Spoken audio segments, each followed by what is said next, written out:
With so many books, documentaries, TV specials and movies about him, it's unlikely to have not heard the name Ted Bundy, even if it were a passing mention. If you were to sift through this plethora of Bundy content that's readily available on the internet, you'd probably come to the conclusion that he was a horrible person who deserves no pity. And yet, for all the atrocious things he'd done, there's an undeniable charm that seems to pervade some of the content surrounding him. Let's take a closer look at a killer who once called himself the most cold-hearted son of a bitch you'll ever meet. Fair warning though, the details of this grim real-life story can get quite graphic. Theodore Robert Cowell was born on November 24, 1946 to Eleanor Louise Cowell in Burlington, Vermont. Born out of wedlock, his mother Louise had to deliver him at a home for unwed mothers. The father of the child was never known, but there have been many speculations. Many of Louise's family members even suspected that Ted might have been fathered by Louise's own abusive, violent father, Samuel Cowell. But there's no evidence to support this. For the first 3 years of his life, Ted lived with his mother and grandparents, Samuel and Eleanor, in Philadelphia. His grandparents had told everyone that he was their own child, as they feared that their friends and family would judge them if they found out that Louise had given birth to him outside of wedlock. Ted initially grew up believing that Louise was his older sister. Bundy expressed a lifelong resentment toward his mother for never talking to him about his real father, and for leaving him to discover his true parentage for himself. Bundy spoke fondly about his grandparents, and told one of his biographers, Ann Rule, that he respected and looked up to his grandfather. In 1987, however, he and other family members told attorneys that Samuel Cowell was a tyrannical bully and a racist bigot, who beat his wife. He once threw Louise's younger sister Julia down a flight of stairs for oversleeping. Some speculate that being exposed to such violent behavior from his only male role model in life, Bundy might have unknowingly picked up similar violent traits. The constant physical and mental abuse by her father caused Louise to run away with her son to live with her cousins in Tacoma, Washington, when Bundy was 5 years old. There, Eleanor met and married hospital cook Johnny Bundy, who formally adopted the young Ted, and gave him his last name. Bundy disliked his stepfather, and would later describe him to a girlfriend disparagingly, saying he wasn't very bright and didn't make much money. Little else is known for sure about the remainder of Bundy's childhood, as he gave conflicting accounts of his early years to different biographers. In general, he described an ordinary life punctuated by dark fantasies that affected him powerfully, though the degree to which he acted on them remains unclear. The reports of others are similarly confused. Though Bundy described himself as a loner, who would stalk the seedy streets at night to spy on women, many who remember Bundy from high school describe him as reasonably well-known and well-liked. Ted Bundy graduated from high school in 1965, then enrolled in the nearby University of Puget Sound. He spent just 1 year there, before transferring to the University of Washington to study Chinese. In 1967, he started dating Stephanie Brooks, one of his classmates. But after a few months of dating, Brooks broke up with Bundy and returned to her family home in California, as she was frustrated with Bundy's lack of maturity and ambition. According to psychiatrist Dorothy Lewis, this breakup was probably a pivotal moment in Bundy's life.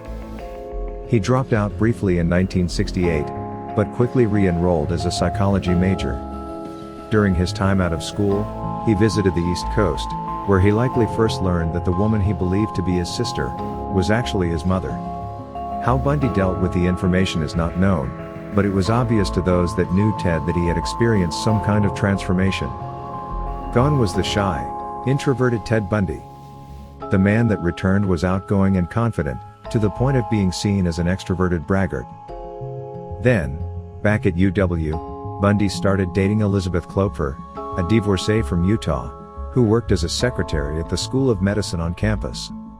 Later, Klopfer was among the first to report Bundy to police as a suspect in the Pacific Northwest murders. Also among the 4 people who gave police Bundy's name, was former Seattle police officer Ann Rule, who met Bundy at around the same time while they were both working at Seattle's Suicide Hotline Crisis Center. Rule would later write one of the definitive biographies of Ted Bundy, The Stranger Beside Me. Rule saw nothing disturbing in Bundy's personality at the time, and described him as kind, solicitous, and empathetic. In 1973, Bundy was accepted into the University of Puget Sound Law School, but after a few months, he stopped attending classes. This was when Bundy rekindled his relationship with Stephanie Brooks, who was surprised by his sudden transformation into a serious, dedicated professional. He continued to date Klopfer as well. Neither woman was aware of the other's existence. Then, in January of 1974, Bundy abruptly broke up with Brooks and gave her no explanation. He later explained that he just wanted to prove to himself that he could have married her. This was around the same time that young women began to disappear in the Pacific Northwest. Ted Bundy's first known attack was not an actual murder, but instead an assault on 18-year-old Karen Sparks, a student and dancer at the University of Washington. Bundy broke into her apartment and bludgeoned her unconscious with a metal rod from her bed frame, before sexually assaulting her with the same object. His assault left her in a 10-day coma, and with permanent disabilities. Ted Bundy's next victim in his first confirmed murder was Linda Ann Healy, another UW student. A month after his assault on Karen Sparks, Bundy broke into Healy's apartment in the early morning, knocked her unconscious, then clothed her body and carried her out to his car. She was never seen again, but part of her skull was discovered years later at one of the locations where Bundy dumped his bodies. Afterward, Bundy continued targeting female students in the area. He developed a technique, approaching women while wearing a cast, or appearing otherwise disabled, and asking them to help him put something in his car. He would then bludgeon them unconscious before binding, raping, and killing them, dumping their bodies in a remote location in the woods. Bundy would often revisit these sites to have sex with their decaying corpses.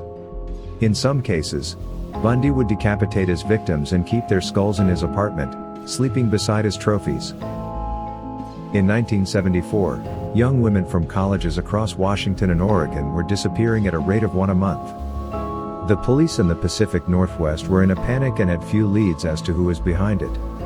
Over the next 5 months, Bundy abducted and murdered 5 female college students in the Pacific Northwest: Donna Manson, Susan Rancourt, Roberta Parks, Brenda Ball, and Georgianne Hawkins.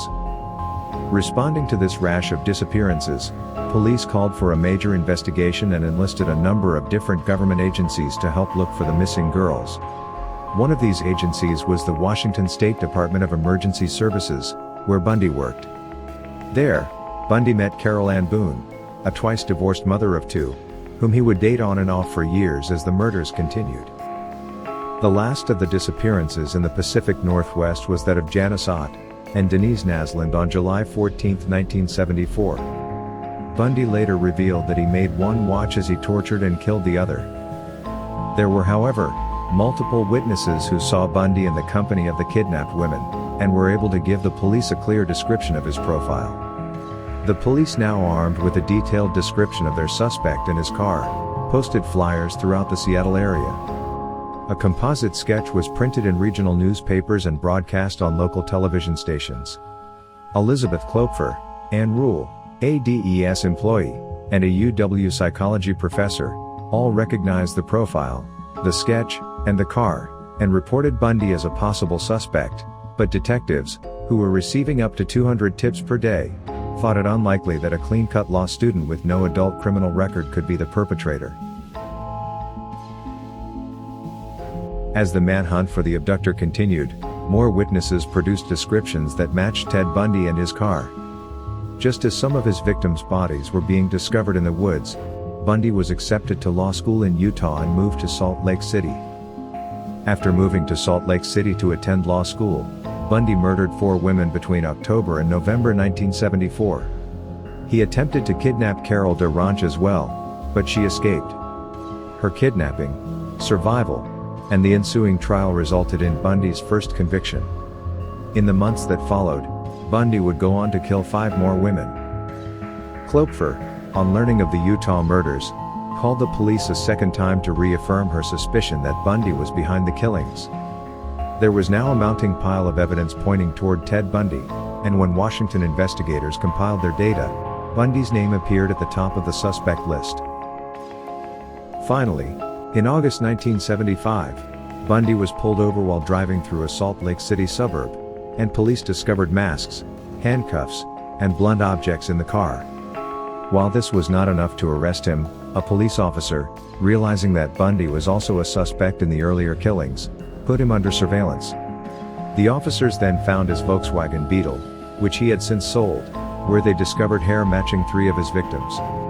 With this evidence, they put him in a lineup, where he was identified by Carol DeRange. In February 1976, he was convicted of kidnapping and assault, and sent to prison, while police attempted to build a murder case against him. Bundy's reign of terror did not end with his arrest. He escaped from custody from a courthouse in Aspen on June 7, 1977 while he was undergoing preliminary hearings. He had refused a trial by jury and instead opted to serve as his own attorney. This meant that he'd be unshackled. Taking advantage of his situation, he asked for a break during the hearings and then escaped by jumping from the library's second-floor window. He had spent 6 days on his own before he was recaptured. Now back in jail, and having a murder case being made against him, the investigators still did not have enough credible evidence to make the murder charges stick. Had he not attempted another escape, Bundy would have just served a little over a year for his abduction charges, and would have been released to be a free man. But Bundy was no rational man. He instead planned his escape from jail. He also planned ahead. Unlike last time, when his escape had failed because he was without resources in the outside world, he stowed away a small pile of money smuggled to him by Carol Ann Boone, the woman who would later marry him in prison. On December 30, 1977, Bundy crawled up into the chief jailer's room when no one was watching. Finding it unoccupied, he swapped his prison jumpsuit for the man's civilian clothes and strolled out the jail's front doors. This time, he didn't dawdle, he stole a car immediately and got out of town, making his way to Florida. It had been Bundy's intention to keep a low profile, but Florida life was presenting unexpected challenges. Unable to produce identification, he couldn't get a job, he was back to grifting and stealing for money. And his compulsive need to prey on women was strong still. On January 15, 1978, 2 weeks after his escape, Bundy broke into a Chi Omega sorority house on the Florida State University campus. Within the span of just 15 minutes, he sexually assaulted and killed Margaret Bowman and Lisa Levy, bludgeoning them with firewood and strangling them with stockings. He went on to brutally assault 3 other women, leaving them with severe and permanent injuries. Still on the run, on February 8, Bundy abducted 12-year-old Kimberly Leach from her middle school, and murdered her, concealing her body on a pig farm. And then, once again, his reckless driving caught the attention of the police. They found the IDs of 3 dead women in his vehicle, linking him to the FSU crimes. Investigators had eyewitnesses who identified Bundy at the dorm and Kimberly's school. They also had physical evidence that linked him to the 3 murders, including a mold of the bite marks on the flesh of the sorority house victim. Bundy went on trial in Florida on June 25, 1979, for the murders of the sorority women. The trial was televised, and Bundy played up to the media when on occasion he acted as his attorney. Despite his performance, Bundy was found guilty on both murder charges and given 2 death sentences, by means of the electric chair. On January 7, 1980, Bundy went on trial for killing Kimberly Leach. This time, he allowed his attorneys to represent him. They decided on an insanity plea, the only defense possible with the amount of evidence the state had against him. Bundy was found guilty, and received a 3rd death sentence. After the final trial, the jury took 15 minutes to get to the verdict. They called Ted Bundy extremely wicked, shockingly evil and vile. Before being put to death, Bundy confessed to the murders of more than 24 women across several states. The serial killer's death was highly anticipated. Hundreds of people gathered outside the courthouse to celebrate his death. Ted Bundy was executed on January 24, 1989, at Rayford Prison in Stark, Florida. Though he confessed to many murders before his death, the true number of Bundy's victims remains unknown. Ultimately, Bundy killed anywhere from 30 to 40 women, making him one of the most infamous and terrifying serial killers in American history. Forensic psychologist Daryl Turner said that Bundy is interesting to so many people, because of his apparent dichotomy in personality. One is charming and handsome, the other is a sadistic and remorseless killer. What are your thoughts on Ted Bundy? Do you believe that Ted Bundy was someone who needed psychological help? Or was he someone who deserved death by the electric chair? Let us know in the comments. Thank you for watching, and we hope you found our video interesting. Like, comment and subscribe for more fascinating unsolved mysteries.